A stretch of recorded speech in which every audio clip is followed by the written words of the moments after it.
నేను బ్రతికే ఉంటారా స్వామి అతనా పోయేటప్పుడు మెడలో మగరాసూత్రం తీసుకుని పోతారు కదా ఆరుమనికి. ఇప్పుడు అమ్మ మనకు దీనికి పంపేలా పుట్టింటికి పోవాలంటుంది. పాల అటు పనులు అటు మధ్యలో ఉంది. అవులే ఆ లైసెన్స్ ఇచ్చినా అనుకో ఆడ మంచి వాళ్ళు కనపడితే వాళ్ళు కట్టేయచ్చు. అంటే ఖర్చు లేకుండా తగ్గిపోతుంది. ఆ పని చేసినావు, టచ్ చేసినావు. స్వామి ప్రేమ ఉందా లేదా? ప్రేమ లేకపోతే ఇచ్చేసా. ప్రేమ ఉంది కాబట్టి మెడలో మంగళసూత్రం పెట్టుకుని 101 మంది వచ్చి రాములు చెప్పితే వాళ్ళమ్మ అలానాడు దేవతలు దేవాన దేవులు పూల వర్షములు కురిపించి 101 మంది బ్రాహ్మణులతో వివాహం కళ్యాణం చేశారు కదా. కాబట్టి వాళ్ళందరూ వచ్చినా, మా తల్లిదండ్రులు వచ్చినా అందరూ కలిసి మా నీ తలబెట్టి ఇచ్చేయమన్నా అంటే ఇచ్చేస్తాను అంటుంది. అంతే కదా? అది నిజమైన వాస్తవమైన మాట. నేను మంచికి అడగని సమయం నువ్వేమన్నా చేసుకొచ్చుకో. అవునా?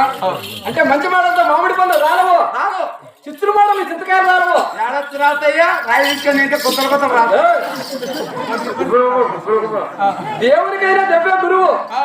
ఇంకా ఆ ప్రదర్శనాలు సంతే మన మాట వింటుంది, లేకపోతే వినే రకం లేదు. అందుకని తల్లి స్వామి. అవునా? ఒక కోపం ఎక్కువ, ఎలా మాట్లాడాలో నాకు తెలియదు. సరే అక్కడ ఉంది లక్ష్మి బావా, చూడు మంచిగా మాట్లాడుతున్నా, లేసురా. అవునా? నీ రాజు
ఇంత గౌరవంగా మాట్లాడినప్పుడు లేచి రావా, అక్కనే ఉంటావా?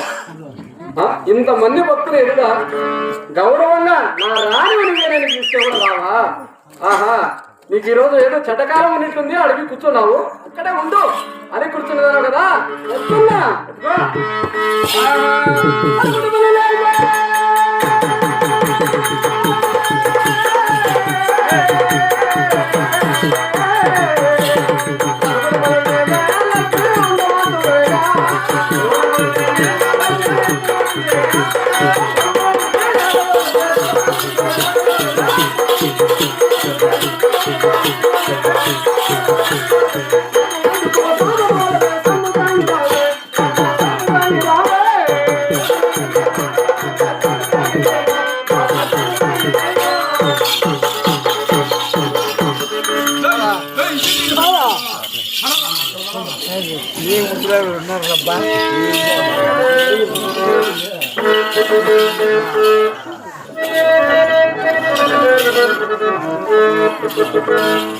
ఇప్పుడైనా ఏం చేస్తావు?